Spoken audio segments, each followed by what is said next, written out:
Hello, hope you're doing well. So the longer I've been questioning our world and breaking it down, I keep coming down to first principles. And in the question of the heliocentric model versus a flat plane model, which is ultimately a lot of it's unexplained because a lot of it's speculation because we haven't gotten that far, but we have definitely discovered that it's not a sphere. And one of the first principles to determine the heliocentric model would be to determine whether or not the Earth is a sphere. And it is most definitely measurable. And we can look at the oceans because the Earth is 70% water and the oceans must curve. And they can be measured, they have been measured, and it's just an amazing thing that I've done myself, and I highly encourage you to try this. You can get a laser, you can get a long distance telescope or a camera and do this for yourself, and I'm telling you, it's going to amaze you. You look at how far it should curve and it's something altogether different. So in this video, I'm going to show mainstream media is creating television shows to mislead us and lie to us. And then I'm going to show real life tests that I've taken myself to show how the trick was done through the television show, what they're trying to portray, and real life measurements. So hope you enjoy it. I really think you're going to want to watch this one to the end because it covers a lot of ground, and this is something that it should show not only the conspiracy of the media creating these television shows, which includes PBS, National Geographic, and Stephen Hawking, to create a television show to basically lie to you. And then I'll show you my measurements and go back and break it down step by step. So I'll get right into it, and I hope you enjoy. What you're looking at here is what they call the Blue Marble 2.0. It was created by Robert Simon. He's a visualizer that works with NASA. It's a computer-generated image. If you had the iPhone years ago and it was the screensaver, it's not a real picture. And they are all computer-generated images, and this is something that really had me scratching my head for a while, is why isn't there one photograph of the Earth? And it's, I answered the question. So this video will better explain it, so I hope you enjoy. Hi, hope you're doing well. My video here is going to point out Stephen Hawking and PBS, basically mainstream media, as well as National Geographic, are frauds and presented a television show, created an entire television show in order to mislead the viewer into believing a lie. And it's called Genius. Stephen Hawking was the narrator of this series that came out. This is season 1, episode 6 of Genius. If you want to look it up, I'll put the link in the description. It's just amazing. So they actually went out of their way to create this television show, and you have these 3 hip participants who are going to do some experiments and prove that a lake curves. And what we're going to do is watch this intro and then pick it apart and analyze what their calculations really are. And then we'll compare that to real life laser tests and my own personal photographs that I've taken out over the Pacific coast off of the coast of California. So let's get started, and this is going to be a little intro here. It's going to take up probably 5 minutes or so. I'm going to show you the actual Genius show here, and this is fair use if there's any YouTube censorship because I'm narrating this. So we'll roll through the beginning of the show and watch the whole process, and I'll point out a couple things along the way that are just kind of worth noting. And let's get started. Because anyone can think like a genius.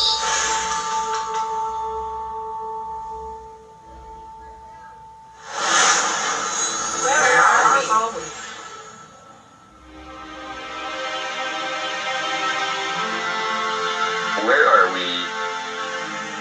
That's a pretty profound question.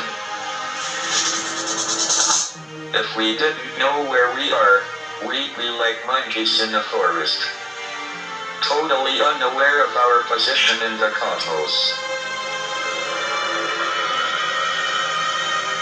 Fortunately, we humans know everything, from the shape of the Earth to its place in the universe.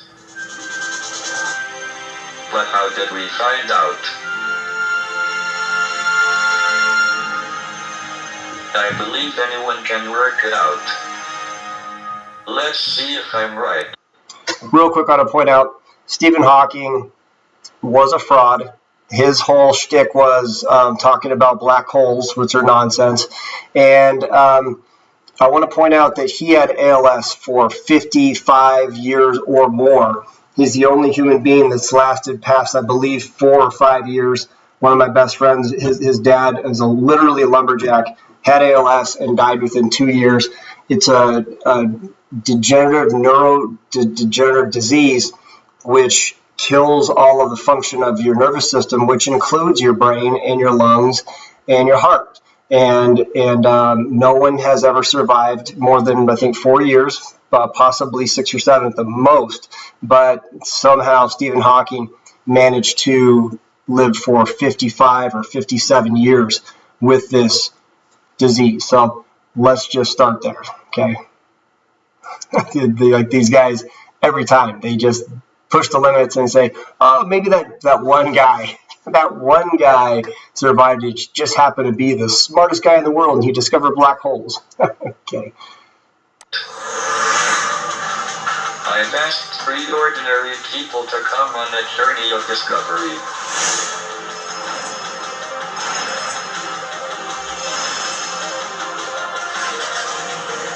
They're in Nevada. They'll do it by tackling their first challenge. How flat is this lake? How do you measure a flatness of a lake? With a huge ruler. Or Actually, that's the point, though. You need something you know is flat to measure the surface of the water against. yeah. This lake holds the secret to the size and shape of the Earth. But can the team work it out? To help them, they need a few tools. 2 feet, 7 inches. First is a powerful laser, which projects a straight beam of light across. Note that she said 3 feet 7 inches for the height of a laser. Just keep that in your mind. So. Across the surface of the lake. Next, they'll need a boat. Whoa, we just passed through it. Yeah.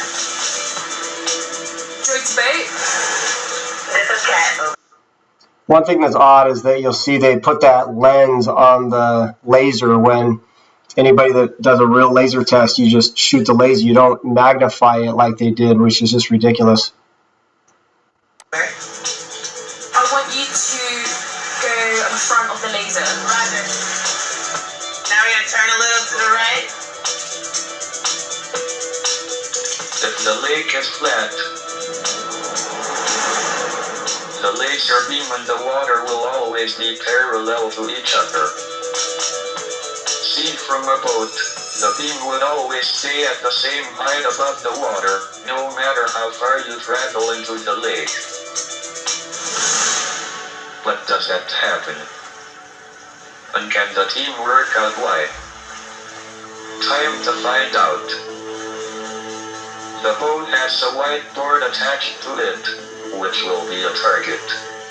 All right, so you got it. Laser beam.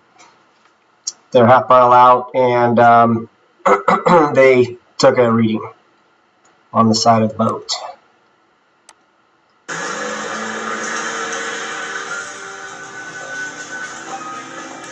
Now they're going further out. They're going to 3 miles out.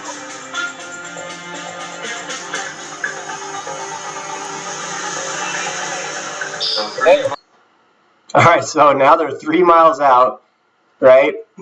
And this this is hitting his shoulder. right? Like he's going to perfectly just be driving along and that laser beam coming from the shoreline is just going to perfectly hit his shoulder. And you'll see they do these blotches. It's like a CGI thing. This is all CGI. There's not really a laser beam shooting from 3 miles and hitting this guy. I mean, my Lord, think about how far 3 miles is. Miles away, where is the laser beam? Remember, if the lake is flat, it would be the same height as before. Pat, you have to go slightly to the left. You say go slightly to the left? Yeah. A little bit more to the right. Look at, you can see laser beam in a completely different direction. So it's just this whole thing's so goofy. Okay. I don't even think this beam is going to hit our boat. We're going to have to measure it on something else. All right. No idea. Consider Here we go. So the boat skipper, he's just got that thing in neutral, just kind of backing up perfectly, keeps that boat from drifting off that laser beam line. Do you see it? Yep. Oh, there it is. Now it's much higher, see? And remember, this guy is just floating along perpendicular from the shore, and they're the laser beam's coming up here and just perfectly hitting this thing without moving, and this guy's not drifting off of it. I mean, man, this guy is amazing. You mark it? I mean, look at how silly all this CGI is, and to think this guy could just float here. It's just the goofiest thing ever. But remember, the people that create this thing think that you're stupid, and I don't say that in any way. I love you. I'm just saying that they think we are stupid and we wouldn't pay attention, and they put this stuff out there, and they don't even look at the actual test themselves. And I'll show you the calculations of their own test is off. Not to mention it's not physically possible, and I'll show you why. So here we go. We made the second measurement. My whole world fell apart. It's like 6 feet. Yeah. Yeah. It seems a lot higher. Okay. You got it? Huh? Alright. What's up? We're back. So how was it? And the laser was 6 feet up in the air, and we had to use this board to mark it. It was cool. The lake is clearly not flat. It's almost as if it's sloping downhill. With this realization, my volunteers have made their first step towards measuring the entire world. So I think we should make some more measurements for sure. Yeah, agreed. Yeah, totally. Okay, let's get this box open. Alright. Yeah. Alright, what do you have here? It's like a tripod. Now let's watch how high his camera is here, because this is critical. When you're measuring curvature, you need to take into consideration the observer height. I mean, everyone knows this. It's basic stuff. Instead of a laser, a telescope will enable our volunteers to look in a straight line to the lake's opposite shore. I'd say that's about 3 feet off the shore, off the water line. But that's At least. So, you got that. not the only instrument they'll need. We're wondering, okay, how we're going to get this next point if it's so high it's past our board.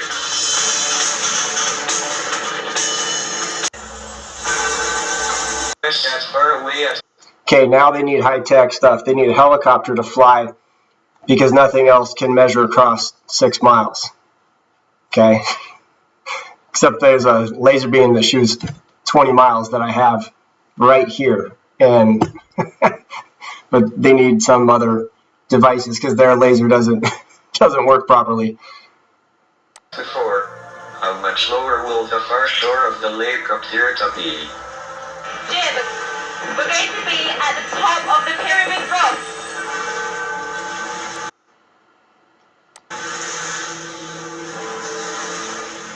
Oh, got him. Now watch this.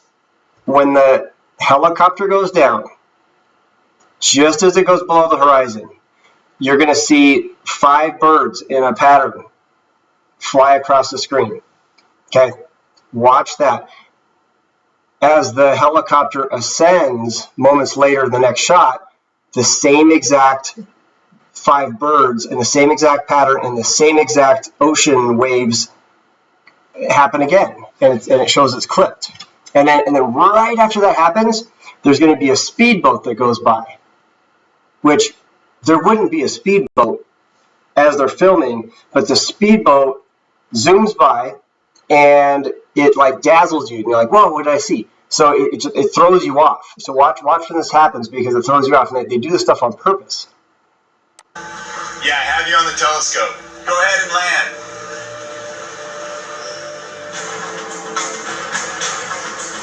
Okay, now watch the birds will be coming across from left to right.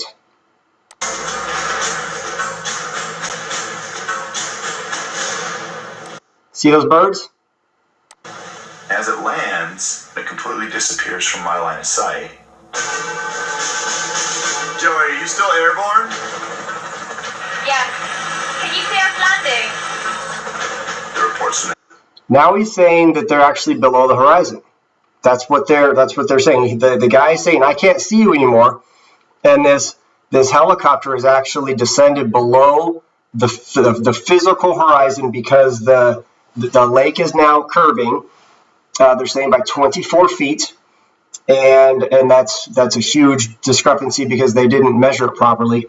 But watch this. They're going to say that the helicopter goes down below the horizon, and the physical curvature, the drop of the water, the physical, you're looking at the water like down through the earth now, because it curved down away, so they can't see the helicopter. And this is critical, because this is PBS, mainstream media. They put out Sesame Street to the kids with the yip yips saying Earth, Earth, Earth, Earth, that whole stuff. Stephen Hawking, this is mainstream. They intended to make this television show strictly to deceive you to thinking that water curves. And they're falsifying it. And I'm showing you how they're falsifying it. This is amazing. This is huge. I mean, have you ever seen anything like this? Why would they do that? Why would they lie? And I'm going to show you my own videos and my own photographs I have of the coastline, and it makes this look ridiculous. So anyway, let's keep going. helicopter, they're still flying, but I can't see it. Okay, watch the birds again, coming from left to right. To wrap your head around it in that short of time was a little difficult for me. I was like, this is crazy. We have landed in our position. Okay, Joey, go ahead and lift off. They plan to ascend until Tim can see them on the horizon.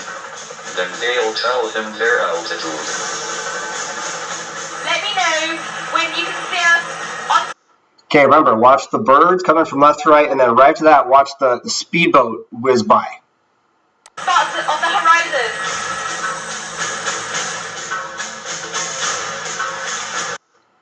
Okay, they're going to come. Watch. Now, right here, it says as it lands, you'll see them come by. I got him. Okay, what's your elevation? Speedboat. Now, I'm going to show you an entire cropped and synced that Taboo Conspiracy made this amazing video. So I'm going to show you this over and over so you'll see precisely it is 100% edited. But I'll show you that just after this. Right now. All right, Brian, how many feet are we above the lake? 24 feet. Okay, got a 3-foot camera height, and he said they're at 24 feet where they're just coming into visibility. Okay, so they're saying there's a 24-foot curvature drop of physical Earth blocking your view. And so many people try to say refraction, that's why you can see 20 miles, refraction. Well, this is Stephen Hawking, my friend. He's saying that over 6 miles, the water curves down and away, and you cannot see through water. You cannot see through Earth. So refraction is a silly argument, and you cannot bend light. And think about what that's actually saying. bending light on something that is visible in your field of view is one thing, and it has distortions depending on atmospheric conditions. But what they're saying here is that the physical horizon, you're going around the Earth, so you'd actually be looking through the ground, and you're telling me that refraction is going to somehow unbend the Earth and like bend the light, but it's not. It's you're looking through something. It'd be like looking through a 24-foot mound of dirt, and then saying someday refraction is going to show me what's on the other side of that mound of dirt. It's silly. So I don't want to get caught up on this stuff too much, but all these things are really important because we need to really analyze what they're showing, and they're playing with our minds here. So let's call bullshit on this. Woo! We made it! 24 feet. 24 feet, awesome. 24 feet is a lot higher than our other 2 points that we got. That was awesome. That was great. At 6 miles, the lake has fallen 4 times lower than before. Okay, he said 6 miles. So we got 3-foot camera height, 6 miles, 24-foot curvature drop. Directly from Stephen Hawking. Okay. So what is going on? What is going on, Stephen? What is going on, my friend? Well, I don't think we'd be friends. And it's always a different guy. I mean, how many times you see that guy? Sometimes he's got his teeth hanging out, and sometimes it doesn't mean you think that they might tuck his teeth in. It's a different guy. It's the whole thing's a charade. So just goofiness, those goofy goofertons. Okay, guys, check this out. So, if this line is our laser beam, Right. we shot across the lake, right? And that's the shore. This is the laser, right there. And we join our data points at 6 feet, and then all the way out to 24. This is our source. That's our flat line, right? And this is the surface of the lake. The green line shows the path of the laser and the view from the telescope. Okay. Anybody that thinks of refraction, Stephen Hawking tells you you're wrong. And the gold line shows how the data points form the beginning of a curve. So that means There it is. 24 feet. That's 6 miles. 3-foot camera height. this lake isn't flat. It's not even close. No. That's crazy. If we can just continue that curvature all the way around, complete a circle, and we can measure it, then that gives us the circumference of the Earth. With these measurements on the lake, we can calculate that the Earth's circumference is around 25,000 miles, which matches Eratosthenes' calculation. I still have a hard time wrapping my head around the fact that we measured the Earth at that lake. I'll never look at a lake the same way. I'll never look at a big body of water the same way now that I know it's following the curvature of the Earth. And there it is. So let's take this seriously, though. This is what's happening. We are being lied to. These educational things, this is PBS. National Geographic does the same thing. This is something that's got to stop. They're teaching our children these lies. And people just think it's cute or like, whatever. It's not okay. This is an intentional thing, and there's a deep-rooted, multiple reasons why, but my gosh, we gotta just tell the truth about this stuff. You just gotta laugh at it. You just say, come on, this is just the dumbest thing ever.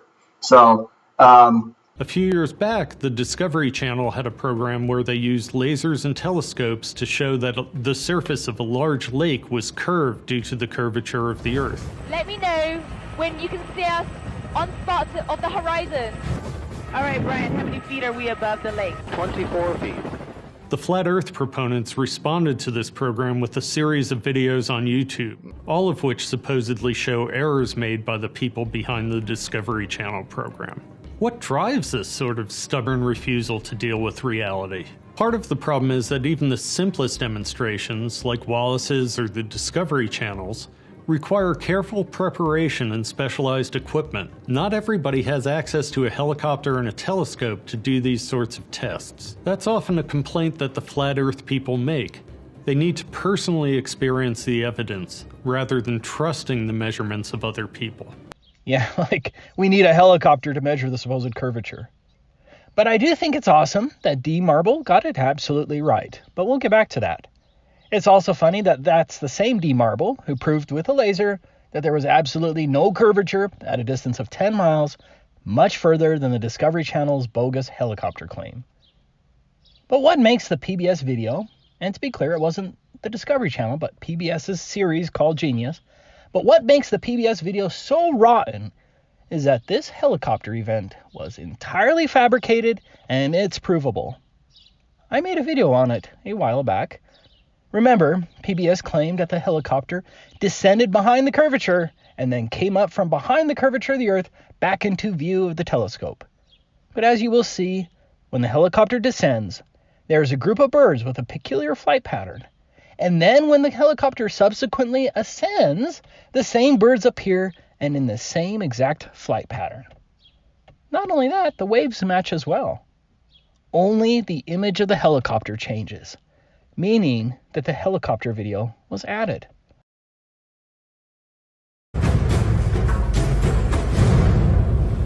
As it lands,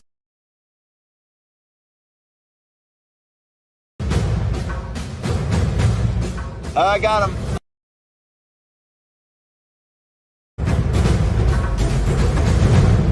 I got him. As it lands,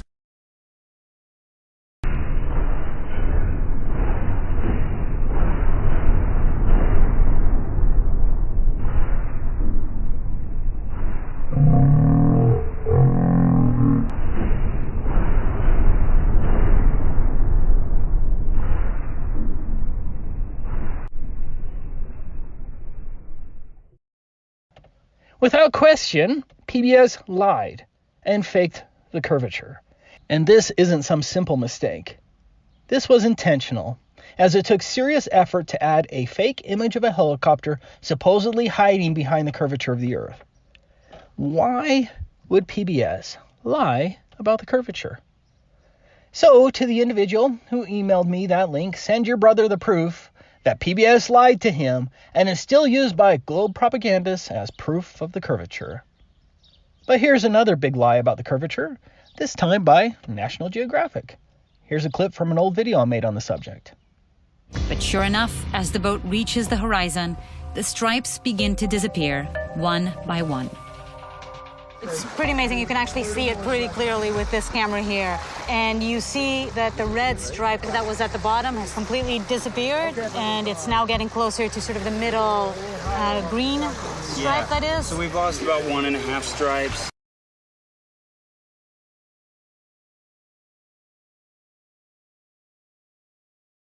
Right. So this can only happen, why?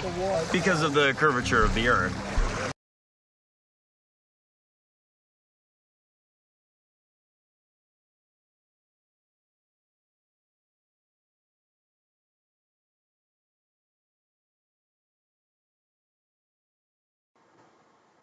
Okay, so before I jump into my own measurements, I just wanted to show you something that I thought was pretty interesting. Is PBS puts out Sesame Street. That's their main thing that everybody knows, is Sesame Street. So they teach our preschool children, and we think it's so innocent, right?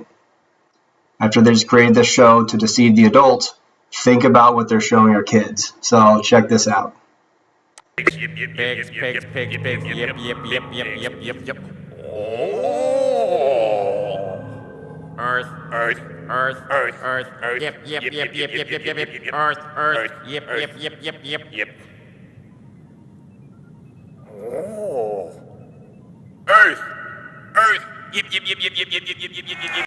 Yep. So anyway, I'm gonna move on here. I'm gonna basically go through a lot of my photos here and show you their actual distances. So let's just have a recap. Stephen Hawking and Genius, let's see, they said they did their test across, that was actually Lake Mead. That was Pyramid Rock that they're looking across to. They said it was 6 miles across. They had a 3-foot camera height that we saw, and it was a 24-foot curvature drop that the helicopter went down and below the horizon by 24 feet, and that's how they measured it with the telescope. Okay, nothing fancy, they're a telescope. So let's see here. Let's look at the actual curvature calculations first. This is why I was saying it was incorrect. Is with a zero foot here. This is the observer height at 0 foot. Target distance of 6 miles. You would have a 24-foot drop on the said curvature of the Earth. This is the calculation, and it's accurate. This is where they derived this 24-foot drop from, but they forgot to change the camera height, and I'll show you why. From a 3-foot elevation, the actual curvature drop should only be 10 feet, okay? So they did it wrong. And they don't really care. They do it like this on purpose, but they just kind of, you know, they just do it because they're just like, whatever. They just put it out and think you're not going to notice. But basically, the helicopter is only 10 feet tall, you know, maybe 10 feet tall. So it wouldn't even if it was a 10-foot drop, by the time that the helicopter hit the ground, you'd probably still see the propellers. So, you know, we're just really analyzing this, picking it apart, but their calculations are incorrect. Okay, so we'll start there. So let's look at a couple of things that I have. This is a video I took from 5 miles away. Actually, let me show you what this is. I was standing at, this is Santa Barbara area, California, Summerlin Beach. I had a 3-foot camera height on a tripod. I was viewing across the ocean. I don't know if you can see my mouse, but on the left side over here, there's this marina. This is Santa Barbara Marina in Stearns Wharf, Santa Barbara. And there was a cruise ship right at the end of this yellow line here. And this is what I was viewing in my video. It's 5 miles away, line of sight, okay?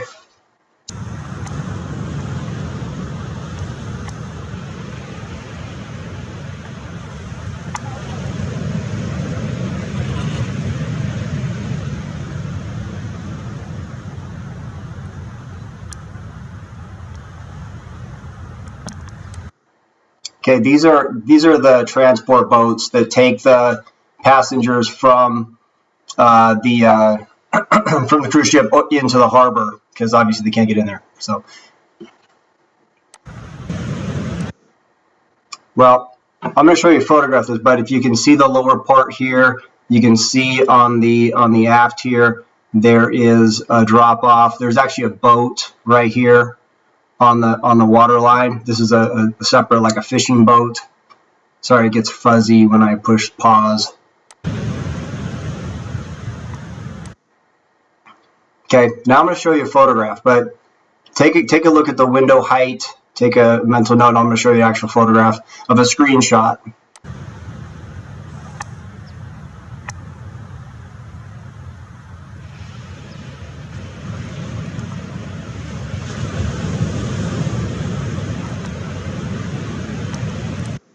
Okay, so you can see the whole thing, and I'll show you. Okay, here's the cruise ship. These are the little taxi boats.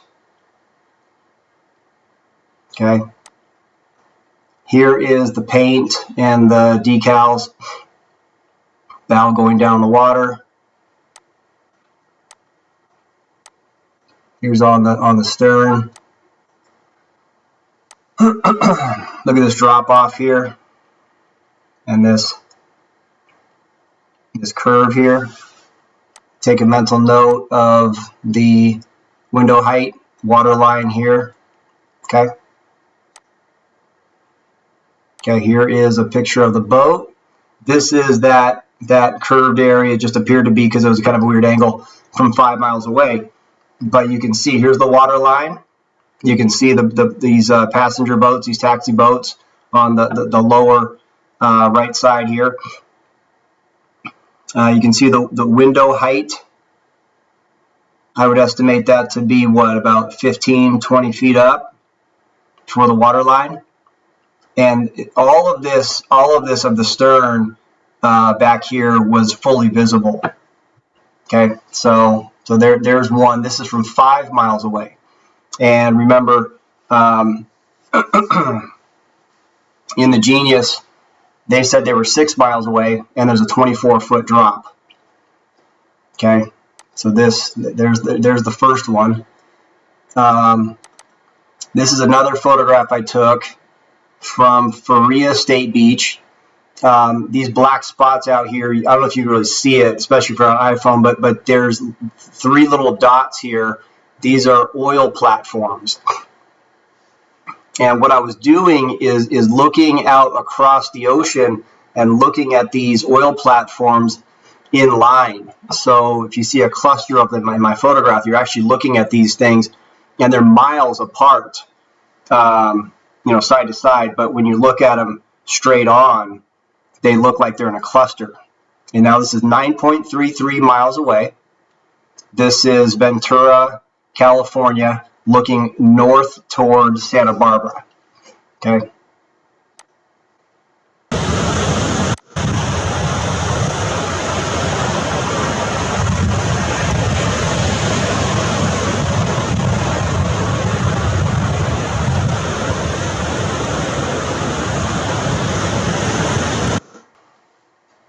And I just took a screenshot of it. Now, if you look at the water line, you can see the trail from the boat, and the horizon is behind, up past the boat. Okay, the boat's fully visible.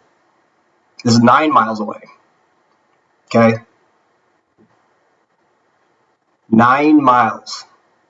This is supposed to be far, far out of sight from what Stephen Hawking and the Genius experiment was showing with their witty 3 participants to to trick you, right? So let's keep going. I'm going to show you a little bit further now. This is a different angle. Same oil platform, but further away. Okay, so this was taken from Emmawood State Beach, and this was looking the same direction. Now we're looking 17 miles. Okay, just gets better and better. These are the oil platforms. Okay, you can see the legs, you can see the cranes on top, you can see the platforms, and you can see the whole legs of them, and they all look like they're all the same height, and this is from 17 miles away. In this distance, there should be 100 and, what is this? The curvature drop, 3-foot camera height again, 17 miles away. There should be 147 feet of curvature drop. So remember back to what Stephen Hawking was showing us, that over 6 miles, there's a 24-foot drop, and that helicopter went beyond the horizon where you couldn't see it. Well, that boat that you saw in my video was 9 miles out. That was perfectly clear, and you can see the horizon behind the boat. And here is these oil platforms, 17 miles away, and it's 147 feet of alleged curvature drop, right? And there they are, right? 17 miles away, fully visible. What's going on? Okay. There's only one way this can go. Oceans either curve or they don't. And again, back to first principles, everything starts there. We can talk about how a sunset works, how the seasons work, how tides work, how the stars move through the sky, and who's, all of these things can be easily proven and reproduced on a flat Earth model, and a lot of them can work on both. So I'm not saying that they don't work on this heliocentric model. Some things can work on both, but not all of them can work on a flat. I'm sorry, not all of them can work on a globe model. There's many things that cannot work on a globe model that literally defy the laws of nature. Okay. This is a picture of the actual oil platforms. There's the Dos Quadras oil platforms. Look, this is close up. And look at it, these things look like they're disappearing, the horizon. And these things are only about, I think, 3 miles apart. So this guy's right up here taking a picture, and these things are already going away in the horizon. And someone would say, oh, that's the curvature. Look. So it's perspective. And, that's another discussion. I'm just here to show you the difference of what the television show is trying to present versus what we can actually see. And you can see this. I can see 6 miles every day. I'm going to show you another picture I have of Anacapa Island from Ventura Beach. Is 17 miles across the ocean. There's a 38-foot tall arch that you can see it with your naked eye. You can just stand there on a clear day and you can see it, which there should be 141 feet of curvature drop. And if Stephen Hawking was there, he would say at 6 miles, there'd be 24 feet of curvature drop, and that helicopter would be behind it. So you would never be able to see that arch from 17 miles away, ever, right? It's impossible. Now let's go a little further.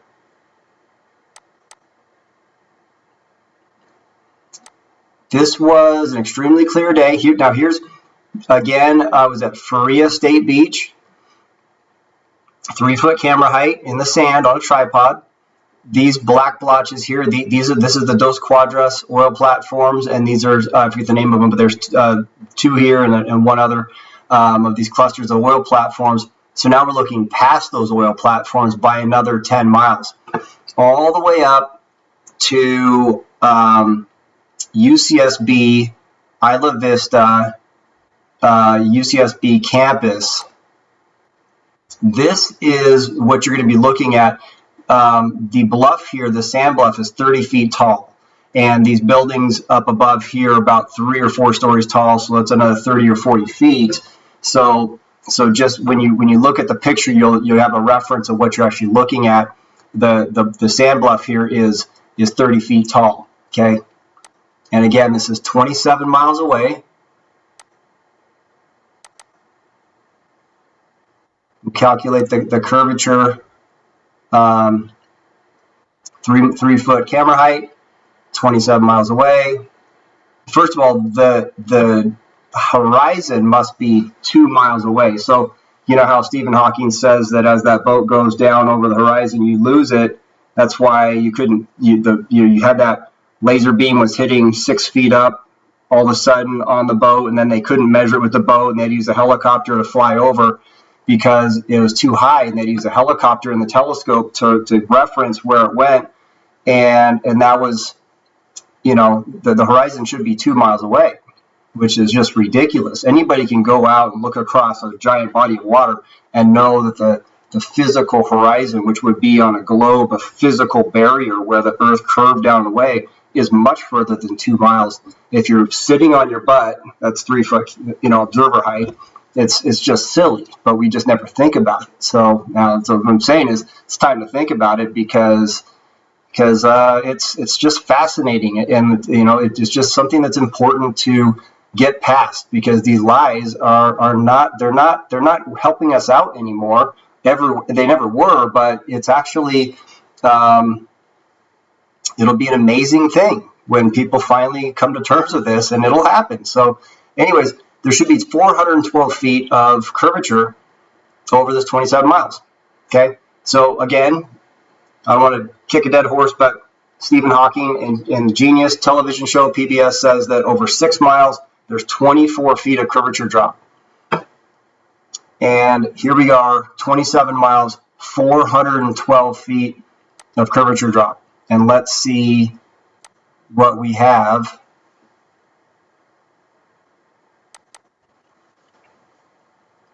This here, these buildings are the campus, and you can see the bluffs.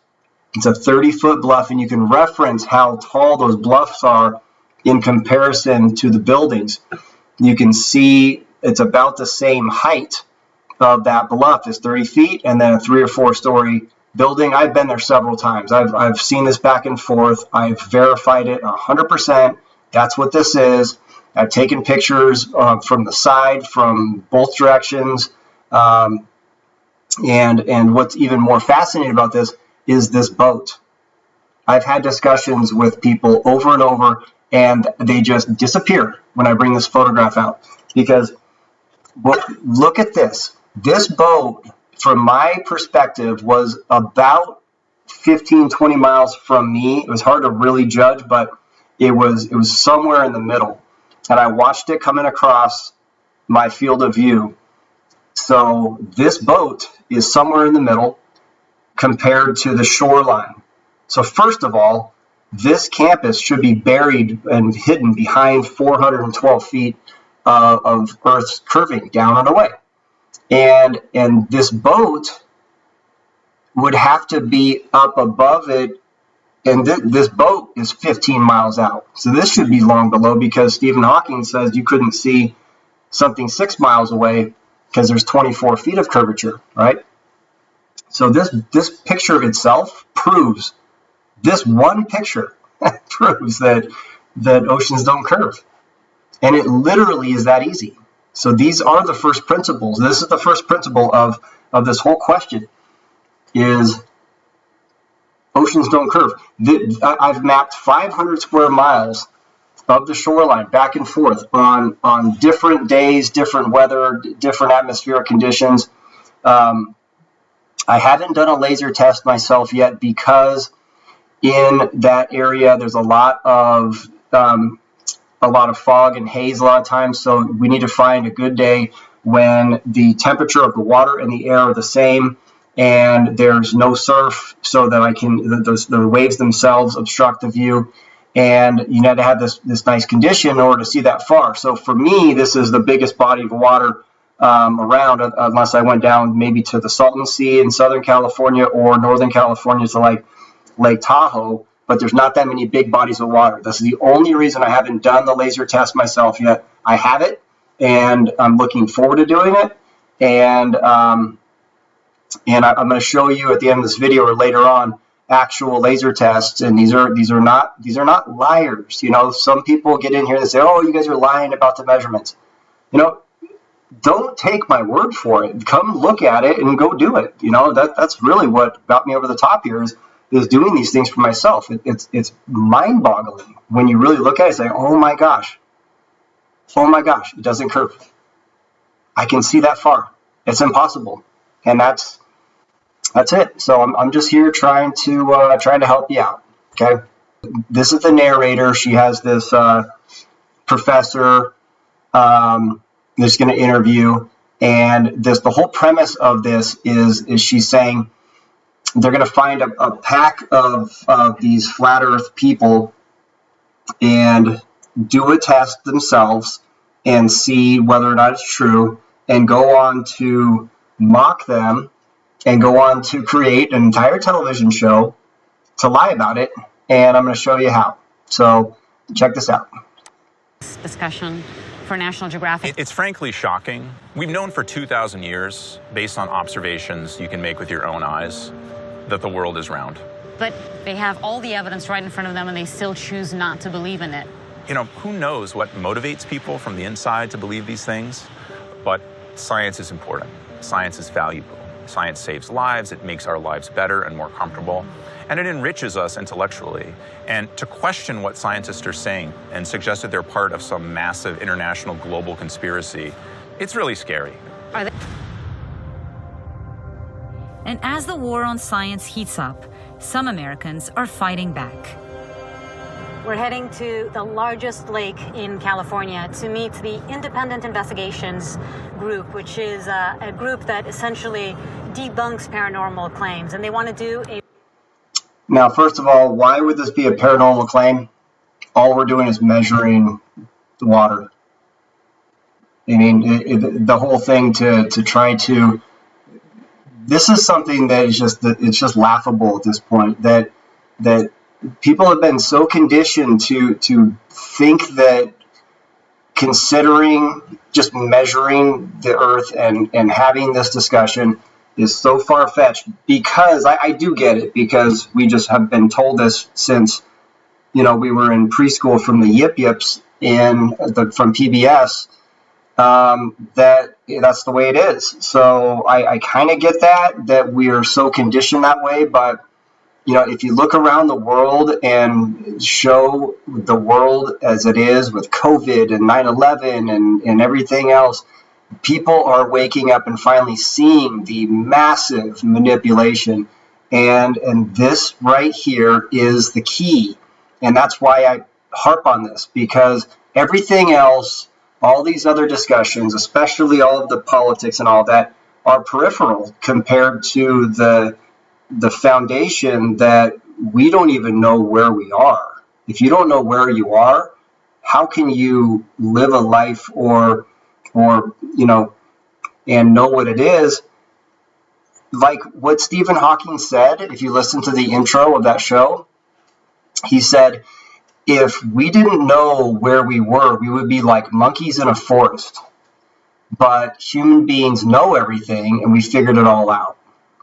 And that is what they think. That's what they think. We're the monkeys, and that's where they talk about with 2001: Space Odyssey and the monkeys and the monolith and all of that, which is a whole other story. But it's all the same mantra that these guys think we're idiots, and they just feed us this nonsense and lie to us to deceive us.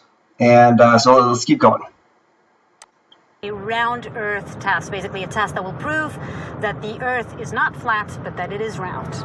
Let's go. We're ready to launch. You ready, Craig? James, how are you? Okay, now this is critical. This is how they deceive you. Look at how this is kind of offset, where they have a white line and a no white line on the bottom. It's set in the sand. This is the bottom, so there's only a red line here, and then it's like it's already offset. They do this to trick you on purpose. Okay, so what's happening here right now? Okay, this is the boat-based target. It's horizontal stripes. We're going to launch a small boat out into the water here with a striped target. Come on, Betty!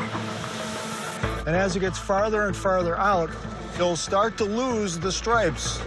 One way that Aristotle proved 2,000 years... This is what they always do.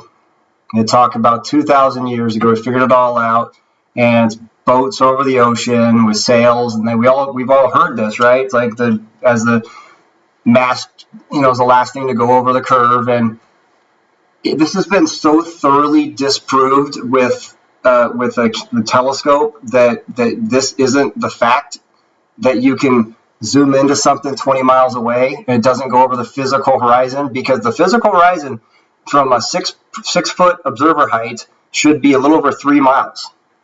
So you would never see something 20 miles away or 27 miles away in those photographs I just showed you. So it's just an absolute lie. They know this. This is National Geographic. These are scientists. These are the guys, right? So they should know, right? They should know that this ships over the horizon is nonsense, but they feed it to you because you never think about it, right? Years ago that the Earth is a sphere was with a boat test very similar to this one. As a boat approaches the horizon, it appears to slowly dip down into the water before disappearing completely. That's got everything to do with the curvature of the Earth. If the planet was flat, the entire boat would remain visible. So it'll be a very visual depiction of the curvature of the Earth. And what's really interesting is that some of the flat earthers, including Mark Sargent, are actually going to be here for this test. They want to see it for themselves. Ready, bring it up. So it's starting? Well, it cannot work. Can it work? I'm ready. Bring it up. So it's starting? Yeah. Okay, so the test is starting. It's starting right now. At first, all the stripes are clearly visible. But sure enough, as the boat reaches the horizon, the stripe... Okay, look. You can see the bottom stripe still, right? That's what I was saying is that they lied. They made this thing look off balance, so you think that the white is gone. You can see the red stripe, and look at the horizon is behind it, way up here. So you can still see the whole thing, and the horizon is way behind at a higher level, which is impossible if it's actually the Earth curving. This is completely perspective, and this is exactly what you would see if the water was flat. Stripes begin to disappear one by one. It's pretty amazing. You can actually see it pretty clearly with this camera here. And you see that the red stripe that was at the bottom has completely disappeared, and it's now getting closer to sort of the middle green stripe, that is. So we've lost about 1.5 stripes.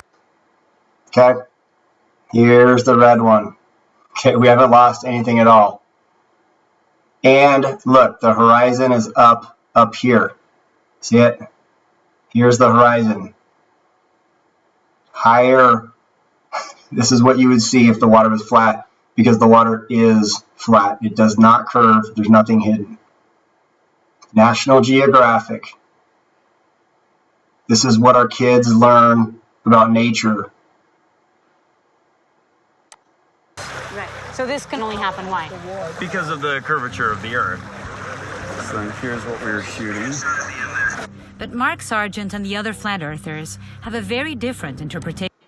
You know, it's more than just distrusting government. It's this notion that thousands of years of empirical scientific evidence is now being dismissed as a mere conspiracy. And that's where I think it really starts getting dangerous for all of us. Okay, and there you go.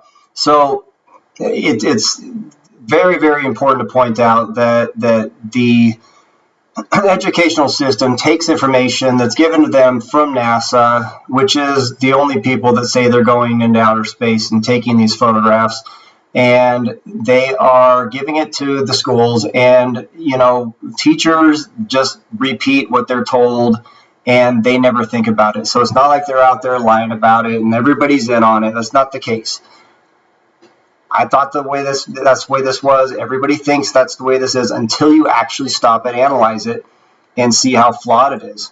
And then when you really start peeling back the layers and you look at this and you show that PBS and National Geographic are completely lying, then you get yourself into a whole nother discussion. They now have a Nikon P1000, but this P900 changed everything. Nikon made it easy and affordable to zoom in at 83 times magnification, record it, and then upload the video to YouTube and other video sharing sites. I thought flat earthers were maybe faking their tests, so I bought this camera so I could see it for myself. Flat earthers aren't faking anything. Unlike the globe model propagandists, you don't have to trust us. Flat Earth isn't word of mouth anymore.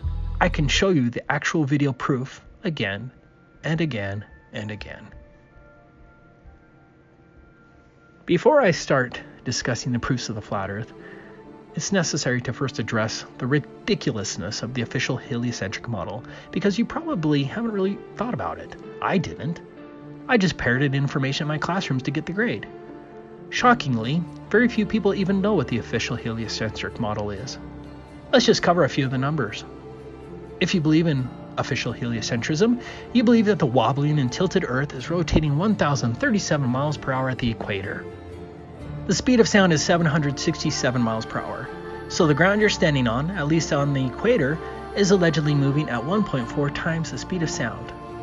Can you think of any evidence of the Earth's rotation? Wouldn't you think that this movement would be evident in the atmosphere, that airplanes, clouds, and weather balloons would be affected by the ground's movement at 1,037 miles per hour?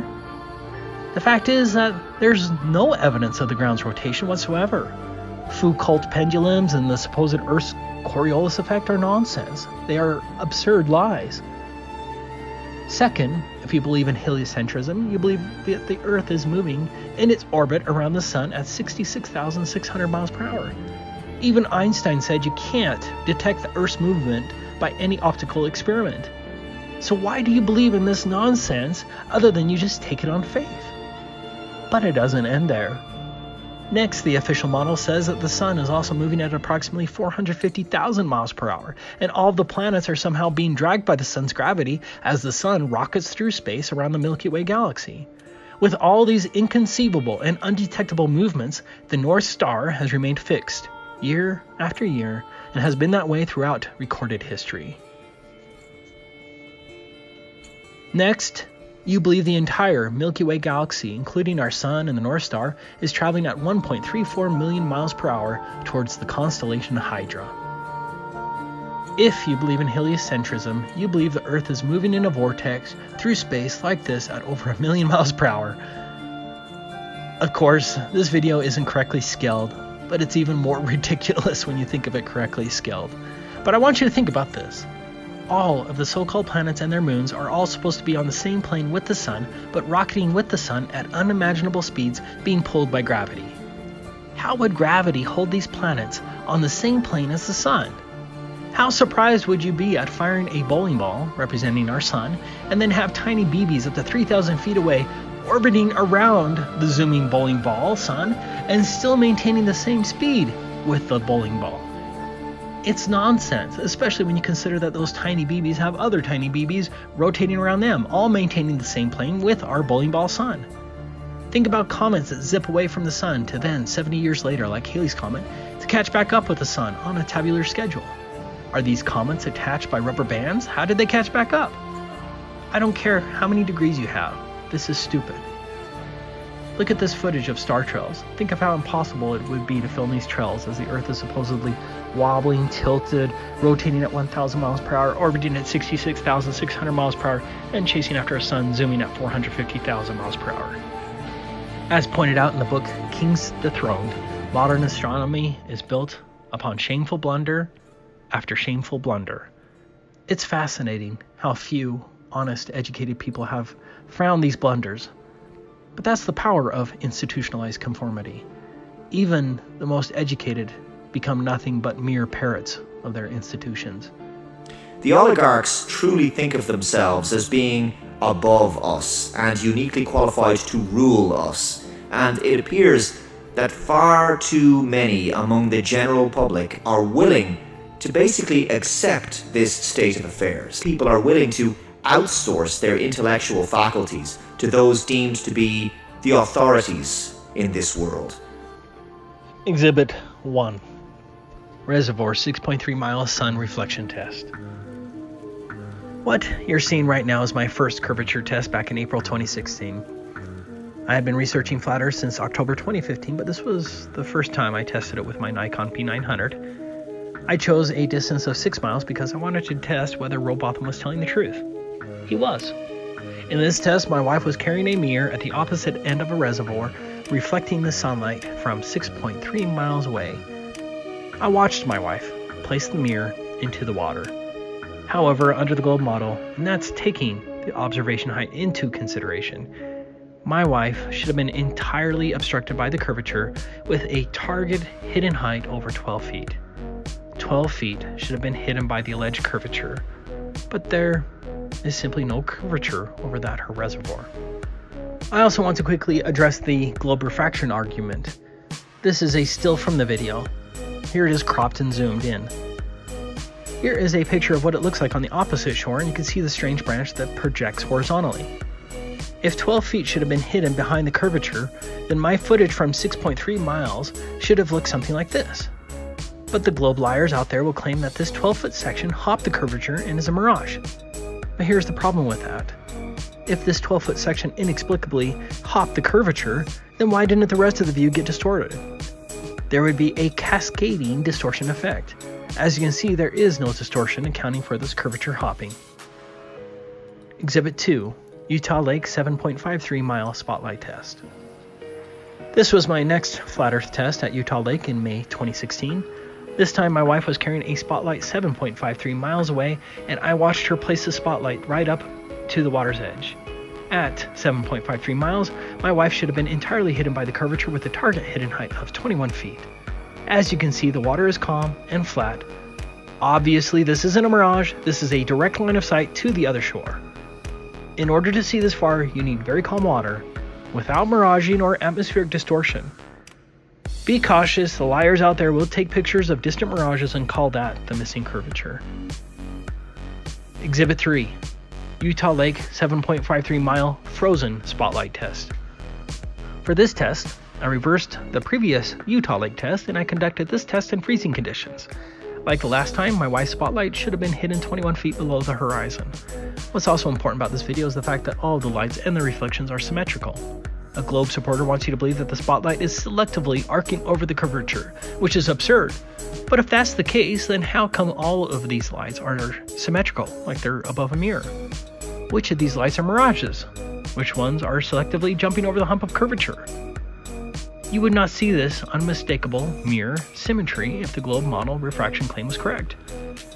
Furthermore, my wife carried the spotlight from 50 feet up to the water surface. When did she turn into a mirage?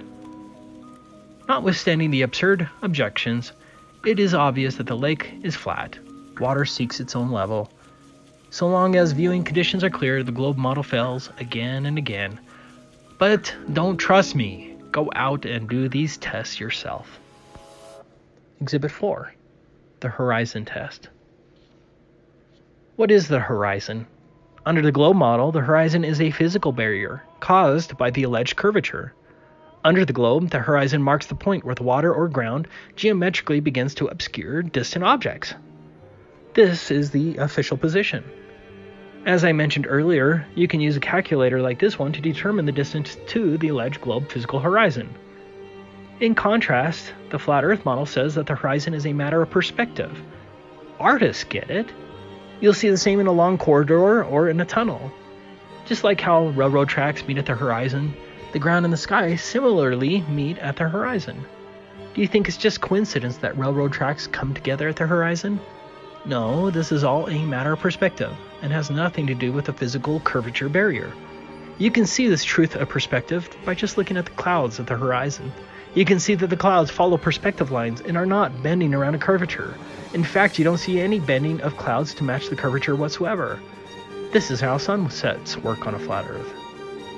I have spent a lot of time and effort in testing the alleged globe horizon, and the globe model does not match reality whatsoever. For this horizon test, I was at the Great Salt Lake in Utah. I was observing a small piece of land at a distance of 1.34 miles. I brought the camera down to just a few inches above the water. Under the globe model, at just a few inches above the water, the horizon could not be further than 0.7 miles away. That's the maximum horizon distance under the globe model. There should not be any water visible beyond 0.7 miles, but you can clearly see the horizon extending many miles further than possible under the globe model. The naysayers will claim that this is a mirage or that the water is selectively refracting. Think about that. They're claiming that the bulge of water disappeared in front of the peninsula and then rose up miles beyond the peninsula but did not affect the peninsula with this magical act. The refraction excuse is nonsense, and each observation I've shown you so far clearly proves that. Exhibit 5, BMLS B69 and the oil platforms. This video is from my friend BMLS B69 in California. For this video, he's at an elevation of 105 feet. There are 3 oil platforms he's filming. The closest one is at 10.9 miles, the second is at 21.9 miles, and the third is at 26.4 miles. From that elevation, the horizon line cannot be further than 12.6 miles. In other words, under the globe model, the horizon should appear before the second platform, and 59 feet of the second platform should be hidden by the curvature. As you can see with your own eyes, the horizon is not only beyond the second platform, the horizon is beyond the third platform, further than 26.4 miles. 130 feet of the third platform should have been hidden below the horizon. but none of the platform is obstructed. We know this since the horizon is beyond the third platform. Did the bulge of water selectively disappear from in front of the second platform and then reappear well beyond the third platform? And this disappearing and reappearing magic effect happened all without affecting the two platforms themselves? Are you skeptics starting to see the problem with the globe yet? What do you do when the evidence you can reasonably gather completely contradicts your indoctrinated presumptions? Will you allow yourself to question your indoctrination, or will you hold fast to your comfortable conformity? I can show you many more of these horizon tests, all proving the globe model false. Well, let's get to some of the laser tests. Exhibit 6, D. Marble's 10-mile laser test. This laser test was by D. Marble. In this case, the person holding the laser was at 7 feet, shooting the laser at a distance of 10 miles. At 10 miles under the globe model, the observer would have to be at a height of 30 feet in order to see the laser source. Instead, you can see the source of the laser at just inches above the water. That water is flat, and the laser source proves that it is not being obscured behind the curvature. The liars have tried to confuse the issue by claiming that the laser wasn't level, but that's entirely irrelevant, since if the laser was angled downward, it would have hit the ledge curvature quicker. If the laser was pointed upward, then the observers would still not have seen the source, because the source of the laser would still have been hidden behind the alleged curvature. This footage would be impossible if we were living on a globe. Exhibit 7, Dr. John Dee's 9.5-mile laser test. Now, the following test was by Dr. John Dee, who has a PhD in spectrophotometry. Like many other tests he has conducted, Dr. John goes through painstaking detail to confirm that over a distance of 9.5 miles, there's absolutely no curvature. 39 feet should have been hidden. Dr. John repeatedly took sea and air temperatures, height, weather, humidity, and atmospheric readings. This is a legitimate scientist proving that we've been told a lie. Exhibit 8, FE Core 25-mile laser test. FE Core is an independent scientific foundation. You can read about FE Core's powerful laser test here. The laser test was over a distance of 25 miles. All atmospheric conditions and temperatures were taken, and there's nothing there that accounts for the fact that they were able to see the laser 25 miles away. 297 feet should have been hidden below the horizon. That's the height of a skyscraper. And FE Core filmed the laser at just 5 feet above the water. Exhibit 9, Salton Sea 18-mile sun reflection and laser test. Out of all of the tests that I've seen, this is probably my favorite so far. A group of researchers went to the Salton Sea in California and tested the curvature with both a laser and a sunset mirror flash. These tests were huge because the test was at a distance of 18 miles and you can see it all on video with multiple witnesses. Again, that's 18 miles shore to shore. As you can see here, they were able to see and film the reflection of the mirror that was 18 miles away from the camera. 155 feet should have been hidden. 155 feet. This minaret in Uzbekistan is 150 feet tall. According to the globe model, you would have to be standing on this minaret to see the reflection of the sunlight 18 miles away like that. In addition to the sun reflection test, they also conducted a laser test. Here is the laser from 18 miles. You can even see the reflection of the laser on the flat water. Do you think it's possible that the source of the laser and its reflection both selectively hopped over the curvature to present a false flat Earth? Exhibit 10, J. Tolan Media 1 Infrared Observations. J. Tolan Media 1 is a well-educated engineer who has been destroying the globe model with many infrared observations and other tests. Just look at these videos and photographs taken from an airplane at 30,000 feet. In some cases, he is viewing further than 500 miles with infrared. A complete impossibility under the globe model. All of his tests and observations are indicating a flat Earth, and it's simply beautiful what God has given us. Okay, so that's about it. I'm going to close this up. I just wanted to reiterate that we are living in an amazing time. The heliocentric model has been thoroughly disproved, and it's honestly just laughable when you really stop and look at it. So what we're engaging in now, there's millions of people collaborating, real scientific research, real scientific studies pushing and analyzing our surroundings and this model and creating or showing what the model really is, and everything can be answered. All your questions about how sunsets work and how seasons work and all of that, it's all the answers are here. I recommend looking at the Flat Earth app. David Weiss has created an amazing app that shows all of the different questions categorized, so you can get in there, and there's books to refer in there, all of the information, because the information is highly censored. If you look up on Google or YouTube or any of these search engines, you're going to be fed nonsense. It's all front loaded, and there is an actual disinformation campaign to front load bad information, things like the Flat Earth Society and all this nonsense, and that's what you're fed in the beginning. And they get you these anti-Flat Earth people that are incentivized to mock and belittle the whole thing, and they have millions of views, when the good information, like all of the people that I've been collaborating with and a lot of the people you saw in these segments of this video, are shadow banned, and you can't find them. Even if you key in their name and specific videos,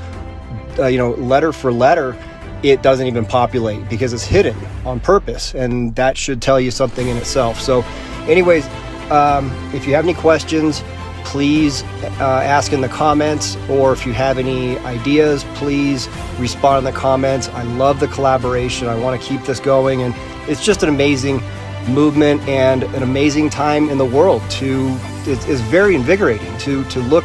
Imagine the first day. I still recall when I was standing there and I realized for the first time that the earth was not moving, and I was standing there on firm ground, and I looked up and I saw the sun travel over my head, and as it traveled, it took its local light and its local heat and went off into the distance and created what seemed to be the sunset. And it's not the earth rolling back, spinning through outer space. I was standing there and I had the realization that I was on firm ground, and I watched the sun move as I stood still. And it's an amazing discovery. And the truth is very important, so that we can have a basis of the foundations of where we are, what this place is.